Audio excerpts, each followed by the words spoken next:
After months of discussion and back and forth, the United States-Mexico-Canada agreement has become law. What impact will it have, and what are the broader implications on trade? I spoke with American International College economics professor John Rogers to find out more. Well, it did take a while, but I think there was a lot of substance to those negotiations, and I think the outcome's pretty positive all the way around. Now, there's certain people who are not happy with it. Senator Toomey, who's a real free trader, is actually voted against it. So I think you could quibble with the fact that it's not a pure free trade agreement. It has a certain number of restrictions, but overall, I think it's a very good thing for us, for Mexico and Canada. And the danger was, and I think why, to answer your question, why it took so long, is there were some real issues that could have bogged the whole thing down and maybe even prevented us from having a continuation of NAFTA. What's one of those issues you can point to that was avoided or resolved? Well, I think the big one, probably the biggest one, is the automobile industry, because as you know, Mexico has a very sophisticated automobile industry. If you walk into a Ford plant in Mexico, it's no different from a Ford plant here, but the people are making $5 an hour versus $40 an hour. So there's a real interest or a real need for those companies to outsource their production. And that was a bone of contention, particularly, obviously, with the unions, but also with the Democratic Party. So people like Senator Sherrod Brown of Ohio really kind of led the charge to make sure that there are protections for the American workers, but also for the Mexican workers. So one of the provisions is, I believe it's 40% of the content of a car has to be made by people earning more than $16 an hour. So a car nowadays, you say it's an American car, it comes out of an assembly line in Detroit, but a big chunk of it is made elsewhere, and it's just assembled in Detroit. So this was an important sticking item, and I think the other big one is with Canada, the tariffs on the dairy, the aluminum, steel, and some of the auto issues in Canada as well. Yeah. This was largely heralded as a win for President Trump. It was certainly something he campaigned on. He was not shy about hating what he called the old NAFTA. Do you regard it as a win for the president? Oh, I think so. But I think also, to be honest, you'd have to say, and I think maybe we said this when we first talked about it, that it's sort of NAFTA 2.0. Yeah. It really is a continuation of NAFTA with some adjustments. It's really not all that different, which I think most business people and most economists would say that's a good thing. At least we kept the North American market. Each country can specialize to a certain degree in what it's good at. Everybody winds up being better off. That's what free trade is all about. It just has more restrictions than the original agreement. Looking at the Democratic side, one area where Democrats kind of dug in their heels and were successful was looking at protection for drug companies. And that issue, less protection, I should say, was what they vied for and they got. Were you surprised that they were able to win on that particular aspect of it? Well, I think there's a feeling that maybe the Trump administration gave in a little bit too much on some of these things, but I think that's what they had to do to get the support. It passed by, I think, 89 senators voted for it, so pretty solid support for the agreement. And it's not just the United States interest here. Canada and Mexico, for their parts, had to agree as well. So it's very complex in terms of getting the buy-in of all of these different political constituencies. Yes, and I think we were lucky in the sense that I think there was some concern that the new Mexican president, Lopez Obrador, was kind of a left-wing, comes out of a essentially sort of anti-American tradition in Mexico. But he was very cooperative and really wanted this agreement, and Mexico actually ratified it back in June, I believe. So they were sort of on board, and they were willing to make the concessions to make it happen. I think Canada, there was sort of a kerfuffle also with Trudeau and President Trump. They kind of had a falling out, and I think that kind of might have confused the negotiations, but those were pretty contentious negotiations, and I think the woman who's now the Deputy Prime Minister, Chrystia Freeland, did a pretty good job of just kind of hanging in there and saying, hey, we have to have an agreement. Canada still hasn't ratified it because Trudeau lost his majority, so now they're going to have to bargain do some horse trading with the opposition Conservative Party, and the new Democratic Party in Canada is against it. So I think everybody feels it'll go through, but they've got to go through that process.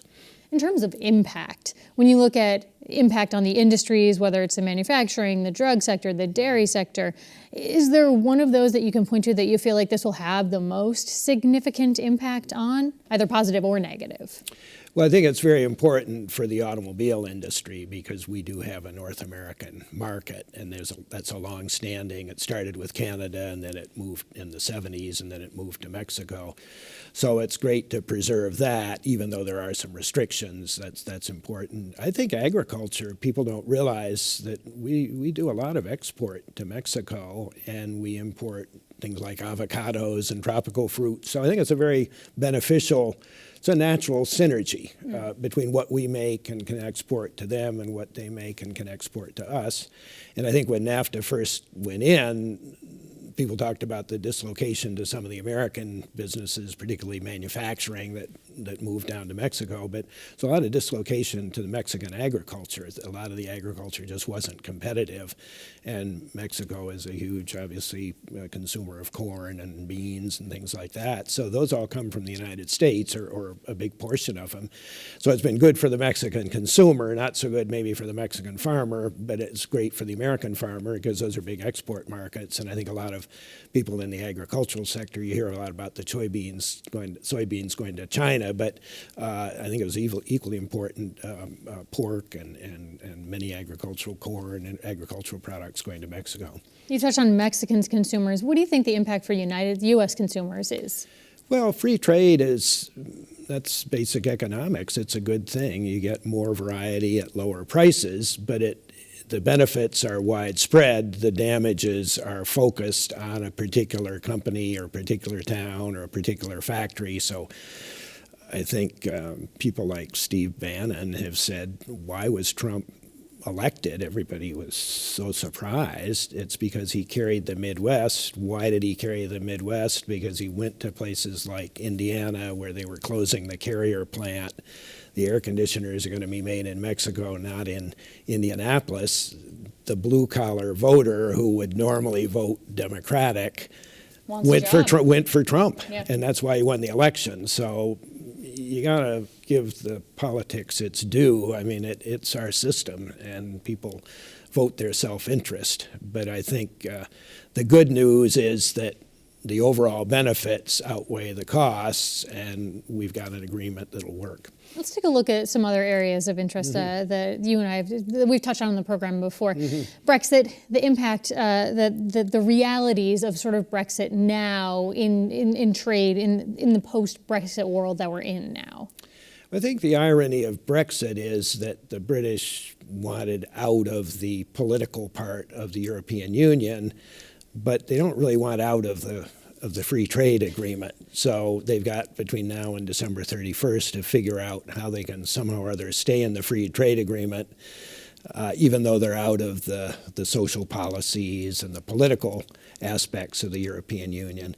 And I don't think it's entirely clear to anybody how that's going to work out, because the whole idea of the European Union is you're in it, you get free trade, but with that goes free movement of people, free movement of capital. The British want the free trade, but they don't want the free movement of people. They want the perks of membership, but not the price of it. Well, and they don't like all these people coming from Romania and Eastern Europe, and so the free movement of people is something they objected to, but the British economy depends on the free trade. I think Boris Johnson feels he can get some kind of a deal with the United States. I'm not sure that's going to be as easy as he thinks it is. Yeah. If we jump and look to China now, there was news that the New York Times reported that China would reduce its tariffs to $75 billion worth of American goods. But that the larger sticking point there that President Trump has often talked about is the promise that China has made to buy an additional $200 billion of American-made goods over the next 2 years.